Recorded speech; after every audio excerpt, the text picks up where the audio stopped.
Boom, boom, boom, boom, boom, boom, boom, boom, boom, boom. 20 bucks.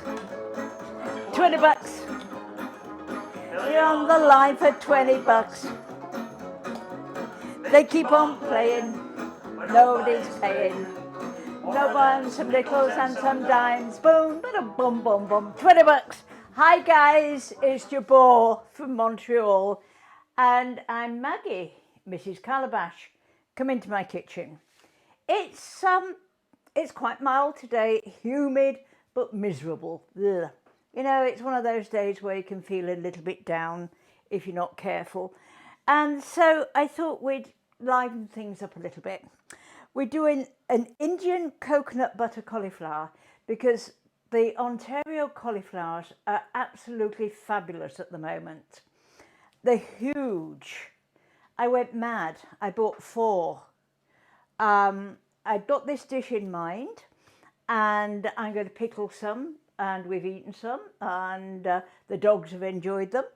And so we're doing an Indian coconut buttered cauliflower. I'm serving this with just a plain basmati rice and a Poori, or some Poori, which are deep fried puffy breads. They're Indian, and it's like a flatbread, or you eat it instead of a naan bread. And I've got some of my homemade mango chutney to go with it as well. The recipes will be online.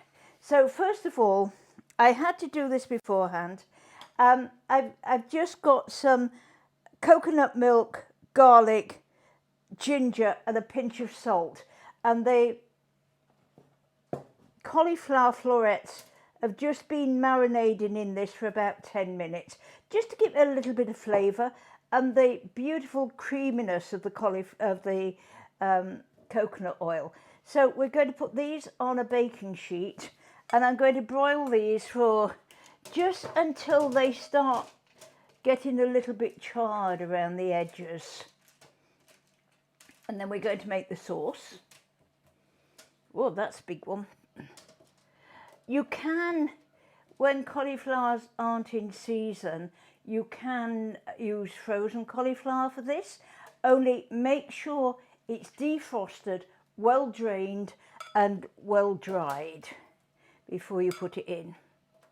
And then, of course, the cooking time will be a lot less. There we are. And we're going to use the remainder of the, there we are, that's a huge piece. We're going to use the remainder of the coconut milk to go in the sauce. So I've got the broiler on. Whoa, see if I can drop any.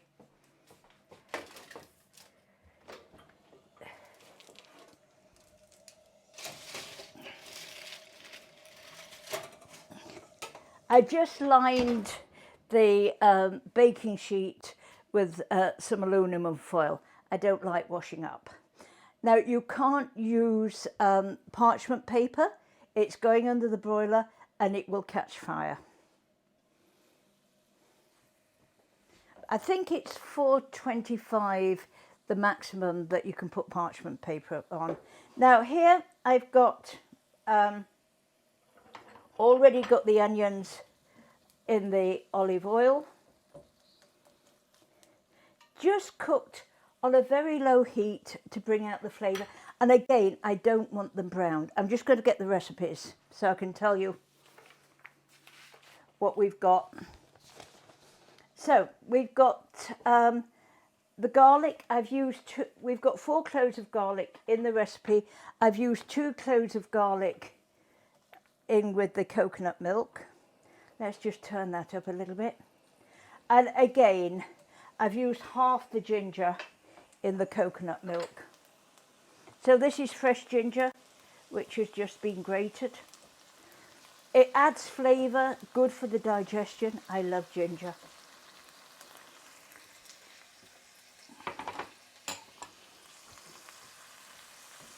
Now I just want that to, excuse me, my voice is going.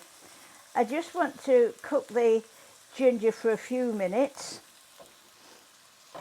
That's all it needs.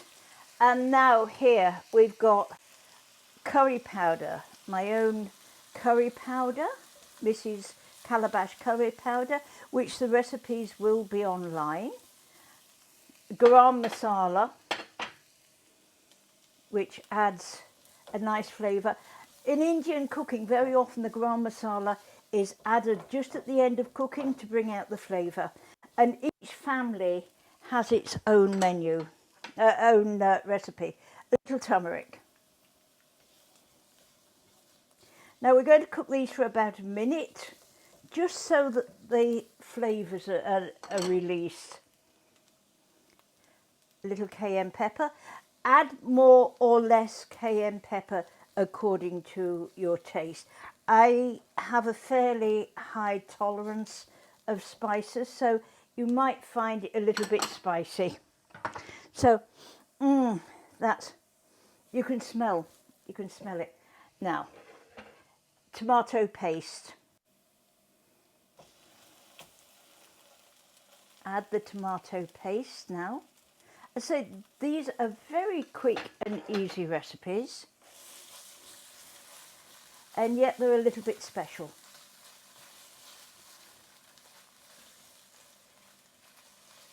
There we are. And the remainder of the coconut milk.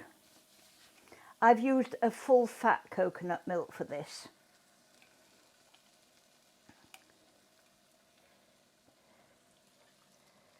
Ooh.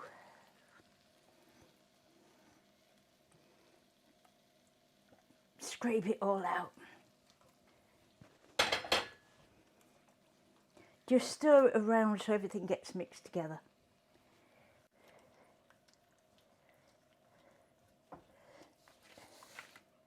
I like using these little spatulas. I know, they're children's spatulas really.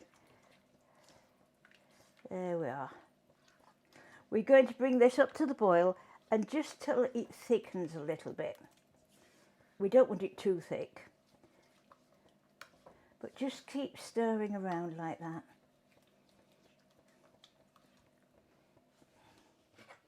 Scrape out as much of the coconut milk as possible.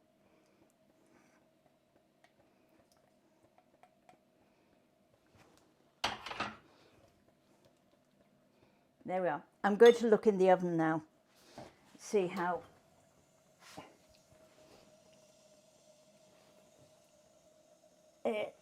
I can never, I'm never used, after all this time in Canada, I still can't get used to my broiler stroke grill in the oven. In England, when I lived there, it might have altered now, it was up here. Or in some they were down there, but mainly they were up at eye level. And so it was great because you could see how if you were grilling anything, how it was doing whilst you were doing the rest of the cooking, and you weren't forever bending down and looking in the oven. I'm going to taste this because it might need a little salt and pepper added to it. But you can see it's a nice thick sauce, not too thick.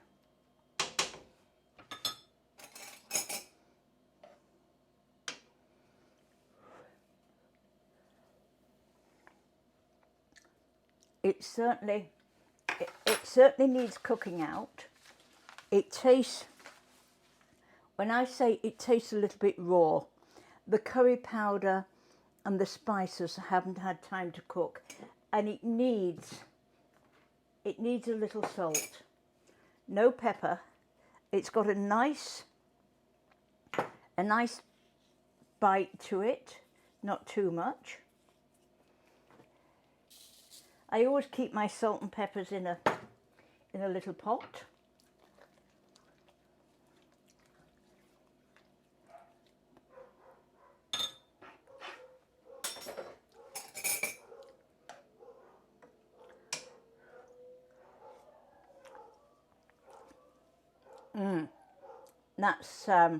That's better, but it still needs cooking out a little bit more. Now, in this, at a later date, I have to put some, when everything has been cooked towards the end, add a little coconut oil. So I do have some liquid coconut oil. If you've only got the solid coconut oil, then just put it in the microwave for a few seconds and just make it into the liquid form before you add it. Let's have a look, see how these are cooking. I'm very impatient with it. I know I am.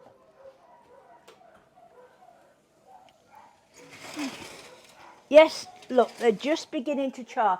I'm going to turn that off, the broiler off, and so that I don't actually think I turned it off. There we are. Look. Now, is that going to fall down? The way I cook, it can fall down. Broil off. No, it won't go off. Why not? Oh well, it will. So we're going to add the cauliflower into the curry like that, and any of the juice that is assembled on the baking tray, add all that in there, and we're going to stir it all around. We don't want to waste anything. Smells wonderful. I know. Now this is hot. Let me just put that over there. Let's just stir this around. And this is a beautiful vegetarian meal. I've only cooked a little rice because anybody that knows us knows that Derek isn't too keen on rice, and that is putting it mildly. In fact, he won't eat rice. So I'm just going to coat, make sure the cauliflower is all coated in the sauce like that. Move these things around on the stove because I need this. This is my hot pan. The reason why I'm using the handles get hot on these pans, so bear with me. Switch that off. That's going over there. This is coming over here, and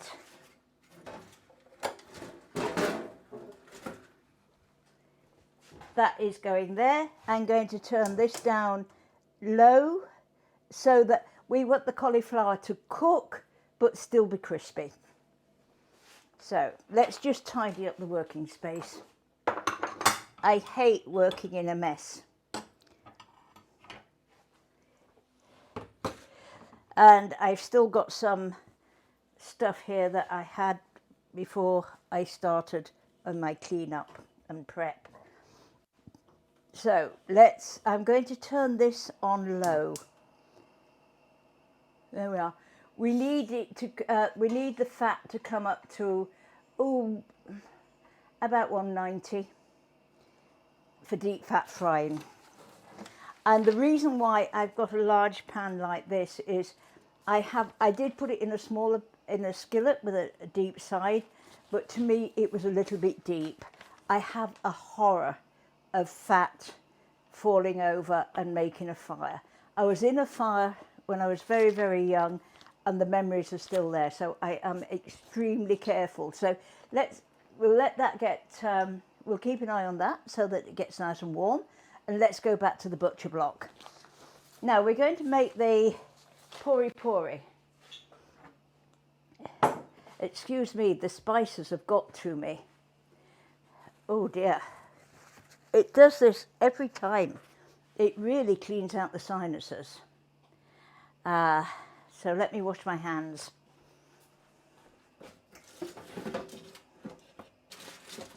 That has cooled down.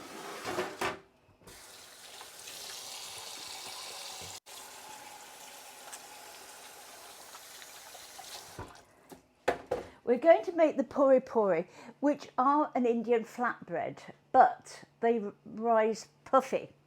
Or depends how you roll them out. Some rise like that, some rise like that, depending just how you roll them out. And I've got The recipe is 3/4 of a cup of all-purpose flour, the same weight of whole wheat flour, and a pinch of salt. Roughly about half a cupful of water, depending on the flour. It might need a little bit more, but it has to be a stiff dough, depending how carefully you've weighed out. It took just half a cup this morning, so I'm going to add a drop more water to that, because sometimes you've got a cup and it's probably not quite as even as it could be. So let's just, there we are. There we are. As I say, it needs to be a fairly stiff dough. We'll move that. I don't think we're going to need any more. Just a little flour on the fingers, and look, pull it together. You don't need to use both hands for this, but you have to keep pulling it round the side of the bowl like that, so you've got all the flour in. And it needs leaving for at least half an hour. I made them about an hour ago, and just put a little cling film over the. I put a little cling film over the top of the dough, and just left it. Just pull it all together. There we are. And I would put a little. I'm going to add, if I've got it in there, a drop more water. It was a little bit on the stiff side.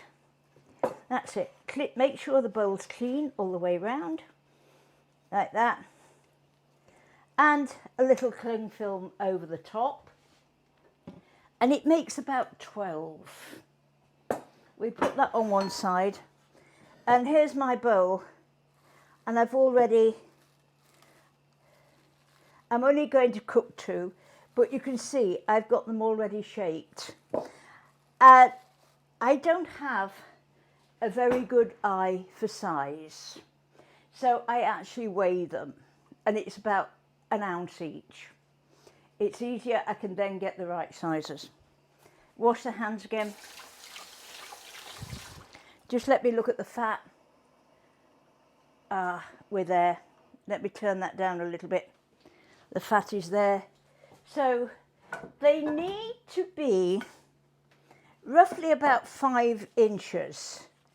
Yeah, that's roughly about 5 inches. So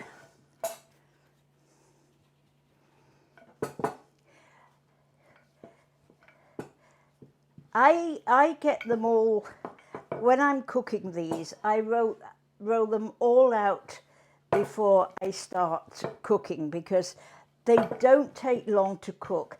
I know some of the Indian ladies say, oh, you roll them out whilst the other one's cooking. I'm not that quick.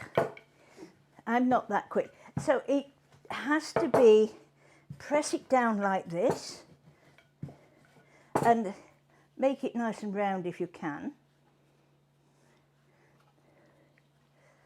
And yeah, we're just about there. Another little roll like that.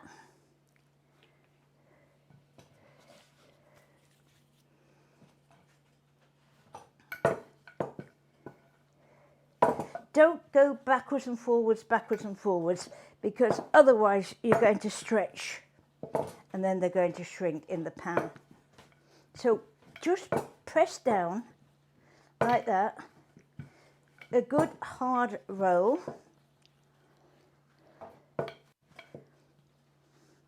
And as I say, these are a little bit different to a naan bread. Easier to make than naan bread, because you have to let the naan bread rise. And very economical to make. Let's move that over there.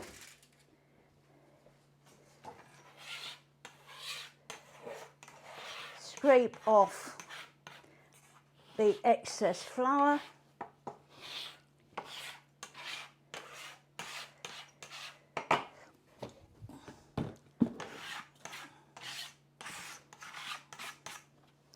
There we are. And let's go back to the stove and cook them. We'll just see how hot the oil is. It should be okay. So come back to the stove with me. This is the fun bit.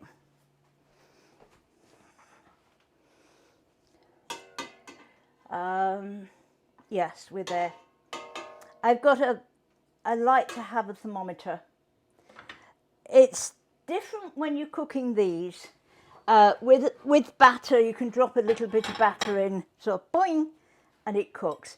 Now we're just going to drop these straight into there, like that. And make sure that they stay in the fat. And you can see how they're puffing up, like that.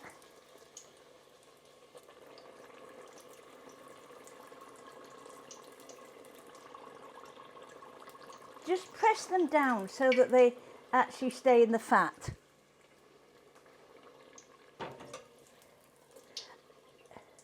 Look.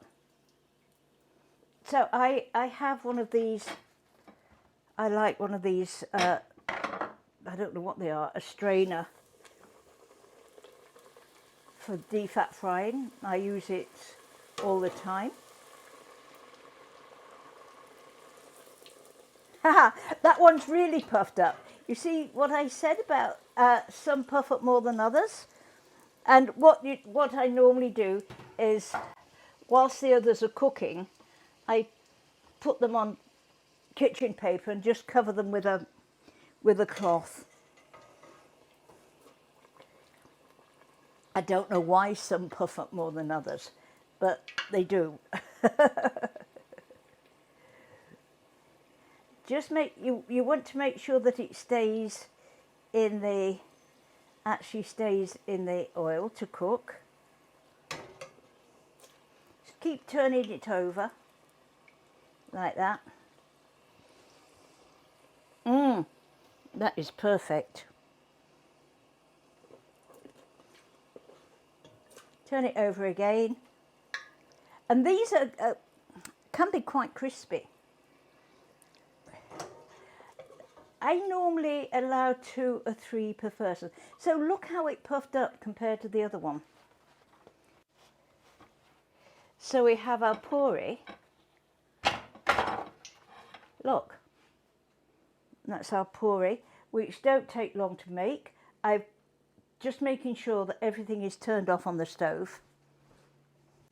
There's the Poori. Really, really easy to make.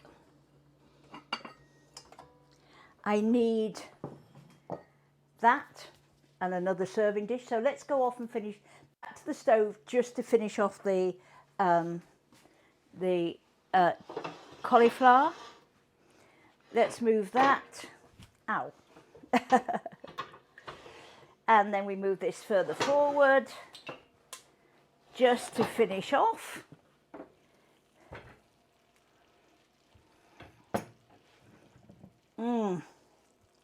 It just smells good. The rice is well and truly cooked. And I'm going to add in here the coconut oil. That gives it a nice creamy flavour. Again, we make sure that all the cauliflower is coated.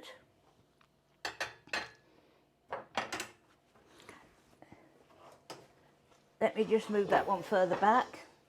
We'll give it another taste.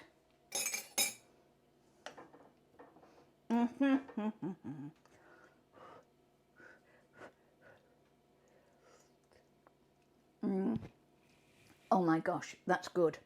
I sometimes put a few raisins in it just to add a little bit of sweetness, but that's me. We're going to leave that there. Let's take the rice over to start dishing up the rice. I've got a fork, because let's just take this over here.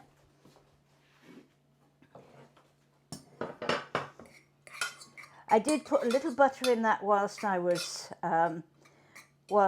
cooking it, and don't forget the amount of salt that you have in the water. Taste your water before you start cooking the rice, because that is how much salt your rice is going to taste of. So just get it correct before you start cooking. We need this.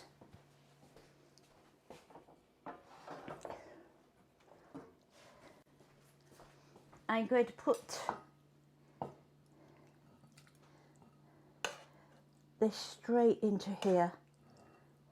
Ah, we've lost some.